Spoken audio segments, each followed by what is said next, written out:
No lo decapitaron, no lo arrastraron a la plaza, no pronunciaron una sentencia frente al pueblo.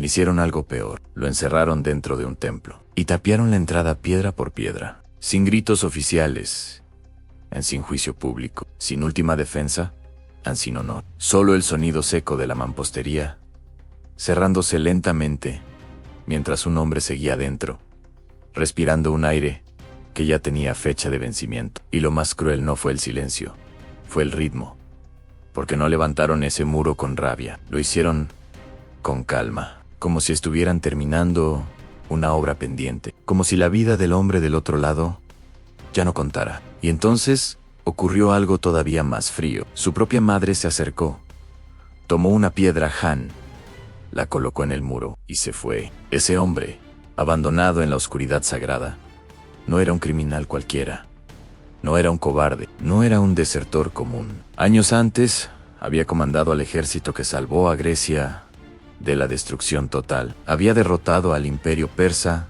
cuando parecía invencible. Había guiado a espartanos, atenienses, corintios y aliados en una batalla que decidió el destino del mundo griego. Su nombre era Pausanias, y la distancia entre salvador de Grecia y hombre condenado a morir dentro de un santuario fue mucho más corta de lo que Esparta quería admitir. Porque esta no es solo la historia de una traición, es la historia de lo que ocurre cuando un héroe regresa de la victoria, convencido de que ya está por encima de la ley. Es la historia de un hombre que miró demasiado tiempo al poder y empezó a desearlo todo. Y también es la historia de una ciudad que prefería destruir a uno de los suyos antes que permitir que alguien creciera demasiado. Pero para entender por qué los espartanos sellaron vivo al hombre que una vez los llevó a la gloria, hay que volver al principio. Hay que volver a un campo cubierto de lanzas rotas, cadáveres persas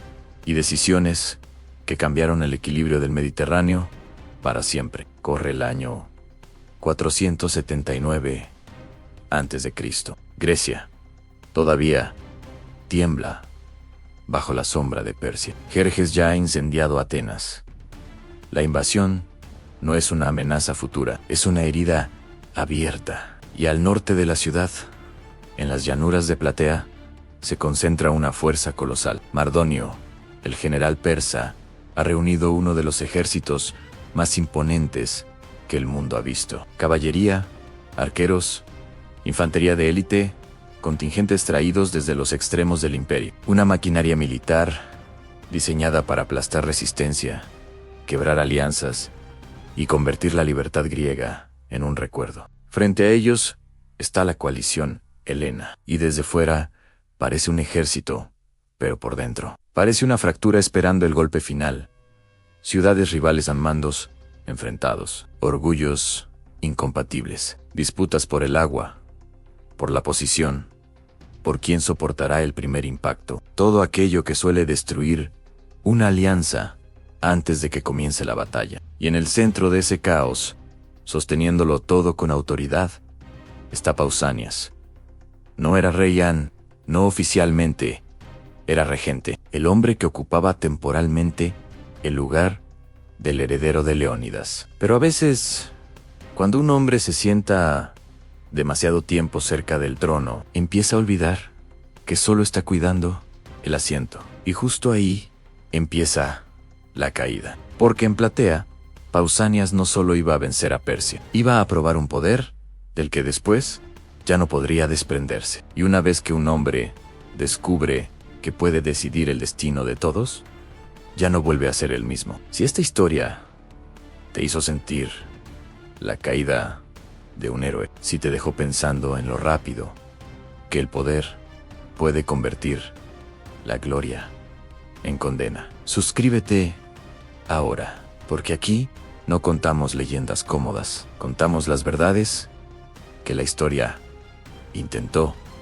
enterrar. Y antes de irte, dime en los comentarios, ¿Pausanias fue un traidor o una víctima del mismo poder que lo convirtió en leyenda? La batalla de Platea no fue una carga gloriosa, nacida de un plan perfecto. Fue una crisis al borde del colapso. Durante días, Mardonio presionó a los griegos donde más dolía, hostigó sus posiciones, ancortó accesos, golpeó su abastecimiento de agua. La tensión creció hasta obligar a la coalición helena a hacer una maniobra extremadamente peligrosa, en una retirada nocturna para recolocarse. Y en la guerra antigua, retirarse de noche no era una maniobra elegante, era una invitación al desastre. Las líneas se separaron.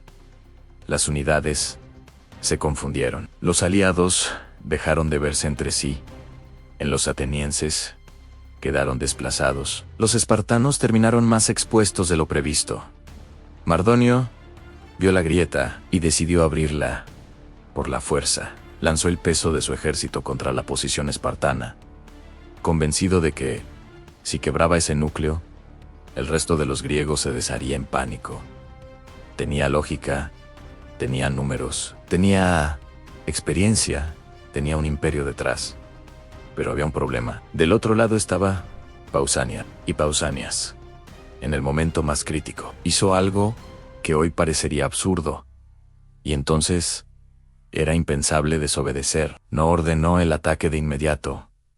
Esperó. Sus hombres estaban bajo lluvia de proyectiles. Las filas recibían presión. El tiempo corría.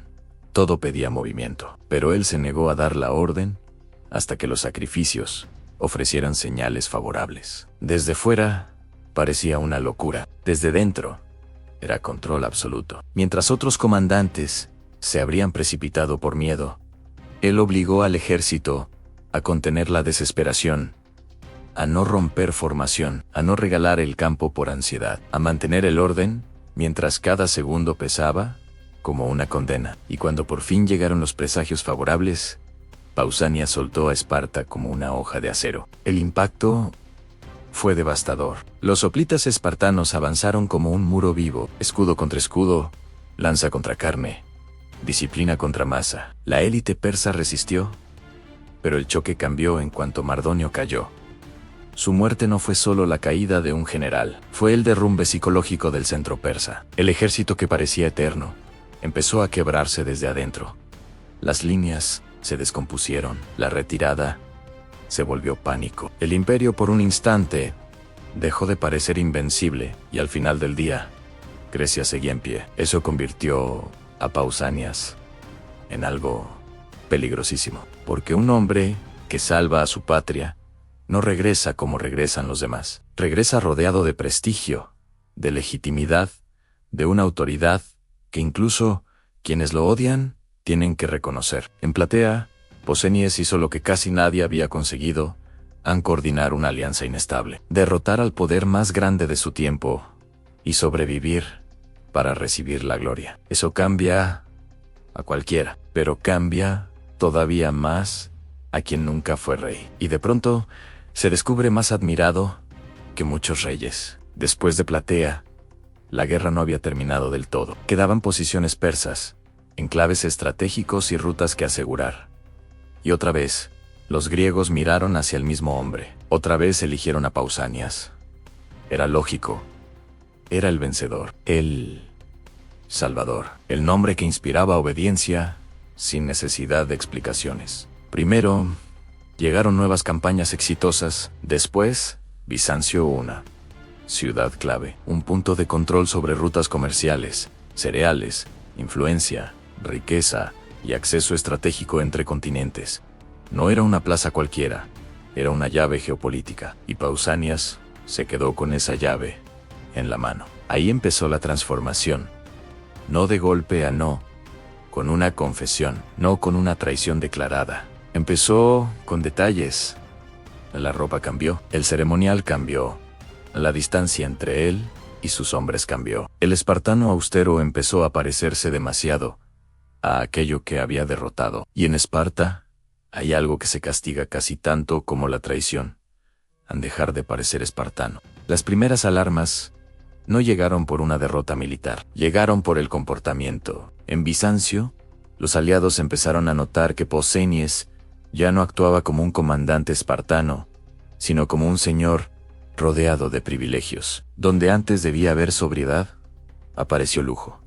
Donde se esperaba disciplina, apareció distancia. donde debía verse un general de Esparta. Comenzó a verse una figura más cercana a un gobernador oriental que a un defensor de la tradición lacedemonia. Llevaba vestiduras persas, adoptaba modales persas, se rodeaba de guardias personales ajenos al espíritu de Esparta, organizaba banquetes, cultivaba una imagen de poder personal, y eso, para los aliados jonios, era insoportable, porque ellos no habían luchado para cambiar un amo persa por otro con capa espartana. Pronto empezaron a enviar quejas a No por cobardía, no por incompetencia.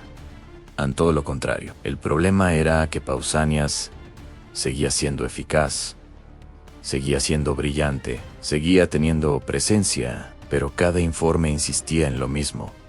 Algo en él se había desplazado. Ya no parecía un hombre al servicio de una causa, parecía un hombre preparando algo para sí mismo. Y entonces ocurrió un detalle que convirtió la sospecha en amenaza. Pausanias tenía bajo custodia a varios prisioneros persas de alto rango, nobles, hombres valiosos, fichas diplomáticas, militares y económicas de enorme importancia. En ese mundo, esos cautivos no desaparecían por error, no se perdían en la confusión, no se soltaban sin masan, pero desaparecieron. Fueron liberados discretamente, sin consulta clara, sin una explicación convincente, sin rastro de un acuerdo oficial que justificara semejante decisión. Y en cuanto esa noticia comenzó a circular, una pregunta empezó a perseguirlo desde los pasillos de Bizancio hasta las mentes más frías de Esparta.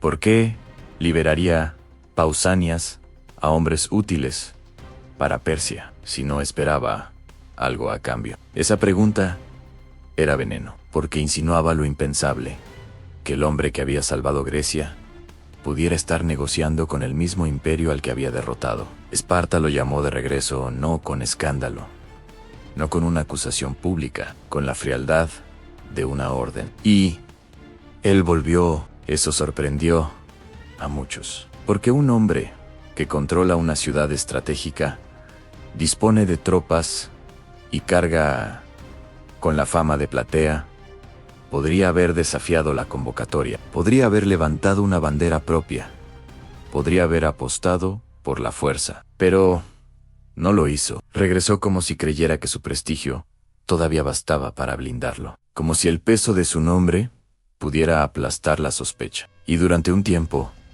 tuvo razón. Los éforos intentaron actuar. Hubo acusaciones vagas, abuso de autoridad, conducta impropia, exceso, orgullo, costumbres inadmisibles. Pero una cosa es desconfiar, y otra muy distinta, probar una traición. No había evidencia definitiva. Había rumores, señales, incongruencias, y en Esparta, ni siquiera la inquietud más profunda podía reemplazar una prueba útil. Pausanias quedó libre, pero ya no era el mismo hombre a los ojos del Estado. Lo despojaron del mando, le arrebataron la flota, le cerraron el camino de regreso al liderazgo conjunto. Y ese detalle cambió la historia griega más de lo que suele admitirse, porque al apartar a Pausanias, Esparta dejó espacio para que Atenas asumiera un protagonismo naval cada vez mayor. Y cuando Atenas toma el timón, no suele devolverlo. Pero Pausanias no aceptó desaparecer. Sin autorización, volvió al escenario oriental. Consiguió recursos, regresó a la región del Helesponto y empezó a moverse por cuenta propia. Ya no parecía un general caído en desgracia. Parecía un hombre que se negaba a reconocer límites. Y en Esparta, un hombre sin límites siempre termina provocando la misma reacción, o se lo controla, o se lo destruye. Hasta ese momento, Pausanias todavía podía defenderse. Podía decir que sus enemigos exageraban. Podía alegar que los jonios lo odiaban por severo. Podía presentarse como víctima de envidia política. Pero entonces apareció algo mucho más peligroso que un rumor. Apareció una carta. Para entender lo que estaba en juego, hay que comprender el miedo central de Esparta. No era solo Persia, no era solo una invasión extranjera. Era algo interno más cercano, más explosivo. El sistema espartano descansaba sobre una masa enorme de población sometida a los ilotas. Trabajaban la tierra, sostenían la economía, cargaban el peso material de la sociedad y superaban en número a los ciudadanos espartanos por márgenes aterradores. Esparta sabía una verdad que nunca podía permitirse olvidar en sí. Los ilotas se alzaban a gran escala. Todo podía derrumbarse.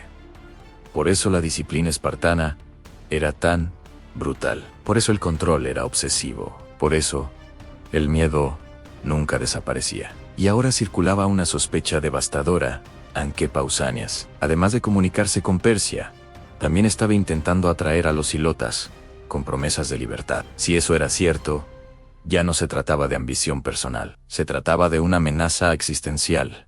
Un posible golpe desde arriba, apoyado por quienes, desde abajo, llevaban generaciones esperando una oportunidad. Pero seguía faltando la prueba. Entonces ocurrió el error fatal. Pausanias había estado utilizando mensajeros de confianza para enviar comunicaciones delicadas, hombres escogidos por él, no por Esparta, hombres leales, o eso creía. Uno de esos mensajeros empezó a notar algo inquietante.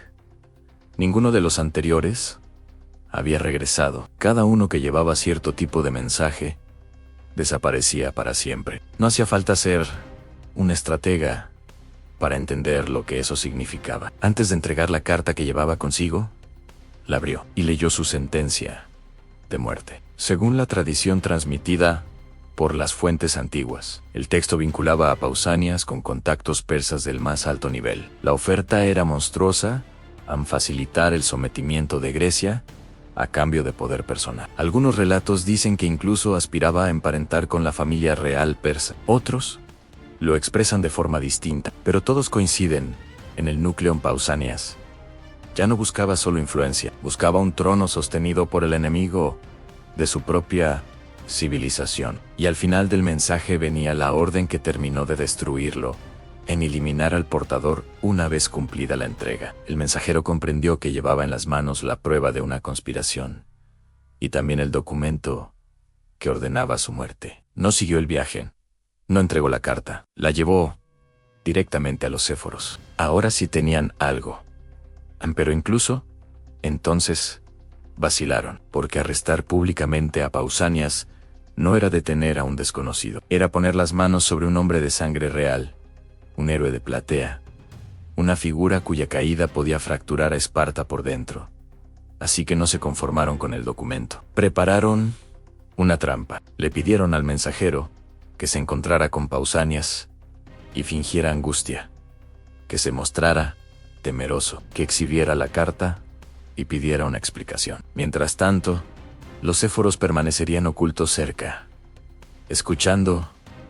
Era un plan simple y extraordinariamente peligroso. Si Pausanias sospechaba, el mensajero moría en el acto. Si negaba todo con inteligencia, el caso volvía a la oscuridad. Si callaba, Esparta quedaba atrapada entre el miedo y la duda. Pero Pausanias cometió el error que arruina a los hombres que llevan demasiado tiempo sintiéndose invulnerables. Habló como alguien que ya no imaginaba caer. Intentó tranquilizar al mensajero. Le prometió seguridad. Le dio a entender que siguiera adelante. Confirmó demasiado. Y detrás de la pared, en silencio, Esparta escuchó a su héroe destruirse con su propia voz. Desde ese instante, el final era inevitable. Solo faltaba decidir de qué manera iba a morir un hombre al que ya no podían tolerar, pero tampoco podían ejecutar como a cualquier otro. Cuando los Séforos finalmente se movieron para arrestarlo, Pausanias ya había sentido el cambio en el aire. Tal vez notó miradas distintas. Tal vez entendió demasiado tarde que el margen se había cerrado. Tal vez, por primera vez desde Platea, comprendió que su nombre ya no lo protegía. Corrió, no hacia un ejército, no hacia un puerto, no hacia aliados. Corrió hacia un templo, el santuario de Atenea Calcieco, en la Acrópolis de Esparta. Y esa decisión lo mantuvo vivo por unas horas más, porque en el mundo griego, entrar como suplicante en un recinto sagrado alteraba las reglas. Matar a un hombre dentro del templo era impiedad. No era solo un delito religioso, era una contaminación moral y política que podía caer sobre toda la comunidad.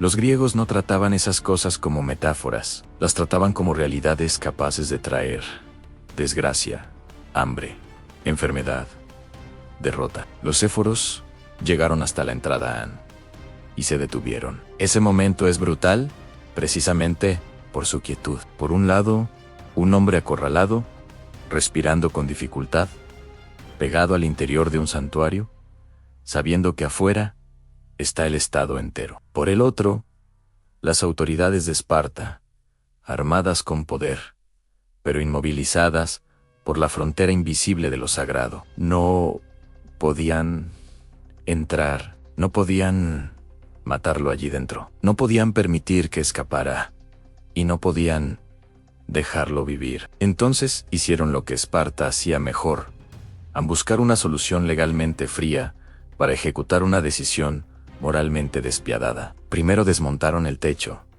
quitaron la protección superior, abrieron el templo, al cielo, al sol, al desgaste. Después, empezaron a cerrar la entrada, piedra sobre piedra, bloque sobre bloque, sin prisa, sin furia. Con método Pausanias, el vencedor de Platea, el hombre que una vez vio quebrarse al imperio más grande del mundo frente a las lanzas griegas, contempló cómo la luz del exterior se reducía poco a poco, hasta convertirse en una línea, luego en una grieta, luego en nada. Y ahí llega uno de los momentos más duros de toda la historia. Su madre apareció. Las fuentes no se ponen de acuerdo en todos los detalles, pero sí, en lo esencial, no fue para salvarlo, no fue para suplicar, no fue para abrazarlo. Llegó, tomó una piedra, la llevó al muro y la colocó ella misma.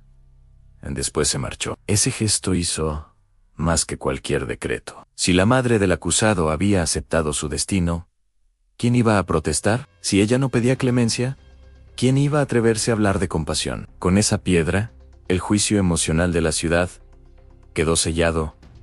A nadie le pasó agua, nadie le llevó comida, nadie abrió un espacio para la misericordia. Lo dejaron allí hasta que el cuerpo se diera. Algunas versiones afirman que lo sacaron cuando estaba agonizando, apenas con vida, para evitar que expirara, técnicamente, dentro del recinto sagrado. Otras sugieren que ya estaba muerto cuando lo retiraron. Pero todas convergen en el mismo hecho.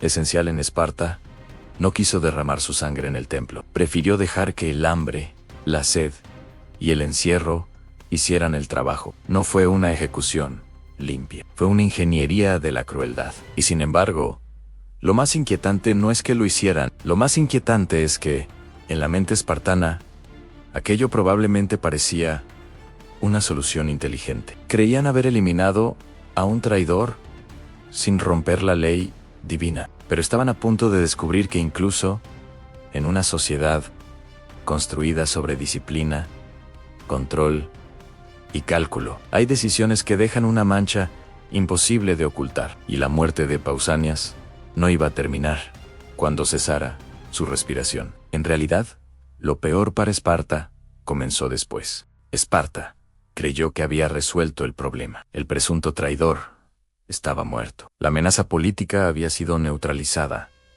El posible agitador de hilotas había sido silenciado. Y todo, en apariencia, sin profanar abiertamente el santuario. Pero hay decisiones que no terminan cuando termina el cuerpo. Poco después, llegó la respuesta que ninguna ciudad griega quería recibir: la acusación de contaminación religiosa, la condena moral. La idea de que aunque Esparta hubiera buscado un atajo técnico para no matar a un suplicante dentro del templo, los dioses no aceptaban trampas jurídicas. Habían dejado morir a un hombre sagrado en un lugar sagrado, y eso bastaba. Lo que vino después es casi tan revelador como la muerte misma. Esparta tuvo que hacer expiación. La ciudad, que había decidido sellarlo como si fuera una amenaza insoportable, terminó levantando monumentos para reparar la falta. Según la tradición, Se erigieron estatuas de bronce vinculadas a su memoria. Piensa en la ironía brutal de esa imagen.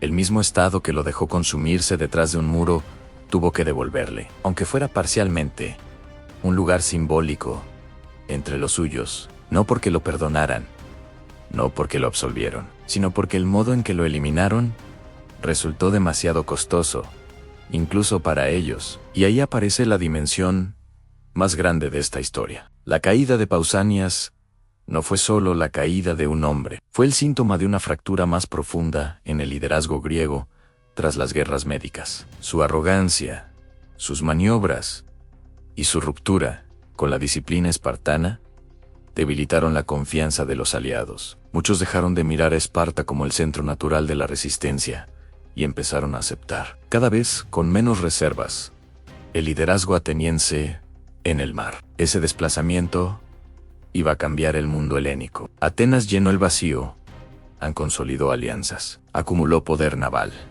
transformó cooperación en dominio, y el equilibrio entre las dos grandes ciudades comenzó a tensarse de una forma que terminaría explotando décadas después. Pausanias no causó por sí solo la gran guerra entre griegos, pero ayudó a abrir la puerta de una nueva era, una en la que la victoria sobre Persia dejó de unir a Grecia y empezó a dividirla por dentro. Ahora bien, la pregunta final no es si Pausanias era inocente.